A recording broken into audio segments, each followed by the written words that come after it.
So what I'm going to serve now is the Red Hills Estate. Okay. This wine was recently awarded a 95-point score from the Portland Monthly, local publication, and it is a lovely wine, basically liquid cherry pie is what we like to say. A lot of vanilla caramel notes on the nose. You had me at liquid cherry pie. So Red Hills Estate, is that near here? That's 2.5 miles north of here. And I imagine it gets the name again from the Jory loam, the red soil that we see here, rich red. I mean, you can't mistake it. It's hit you in the head. I mean, is that so? It's mineral rich, it's iron rich, and you were saying earlier that, and this is a French thing, but you'd actually picked up some of the soil and have tasted it, and then you can taste the wine and sense the minerals and that you've got in the dirt. Exactly. That's you're a pretty committed man. I don't know that I could be tasting dirt, but it has to be clean dirt, of course. Of course, for sure. And there's a mineral quality to the wine. Mm-hmm. But again, the first thing I'm struck with is this nice, elegant, light fruit. Incredibly well-balanced wine, a very long finish as well, truly the sign of a great wine. The French are fond of saying that a wine is like a bird, basically. It has a beak, a body, and a tail. Nice. The beak is that initial sting of flavor on your palate. The body is how it tastes while it's on your tongue, and after you've swallowed, how long of a finish does it have? Right. The longer the finish, the longer the tail.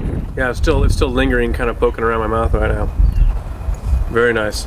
Again, I have to say I'm struck by the fact that here we are drinking Pinot Noir, same grape, from relatively close by locations, and every wine is unique and different and has its own characteristics. It's pretty neat.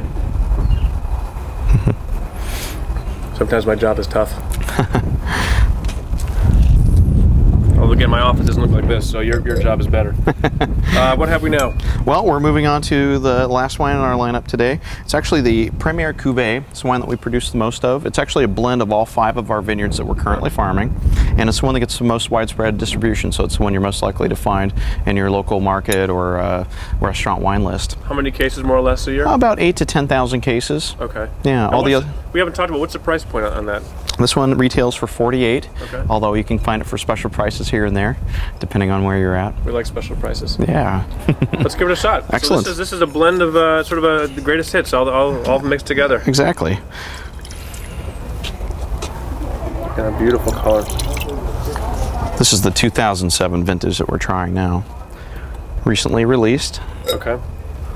2007 is a vintage known for some difficulty in its processing, but ultimately the best producers in the area have managed to make great wines from that vintage as well. Year weather-wise? There was a lot of rain, basically. Oh, a lot of rain. Okay. Consequently, we also got a lot of tannins and acids from that year. So, in a way, actually, this wine is far more age-worthy than the 06 vintage. Oh, okay. Yeah.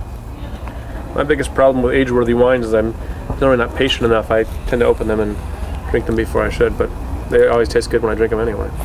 A lot more peppery notes on the nose there. Very sharp, kind of piercing, peppery, little candied fruit as well. Mm-hmm. But again, those quintessential Oregon flavors of cherry, hints of blackberry. It's interesting because the peppery note sort of on the nose sort of sets me up that it's going to have kind of a harsh, but then when you taste it, it's very smooth, very easy drinking. Again, a very long finish and very smooth on the palate. Up to the task of basically being served with any dish you can think of, from salmon to duck to vegetarian dishes, falafel. Or just having a glass and watching the sunset over Oregon wine country. Indeed. Which I just may have to do. Incredible. This has been a wonderful, wonderful journey to Archery Summit. Thank you so much. My pleasure. Thank you. Neil Myers from WineExpedition.com. If you have a chance to try some Archery Summit Pinot, please do. It's a fantastic opportunity to taste some Oregon Pinot Noir. Until next time, cheers.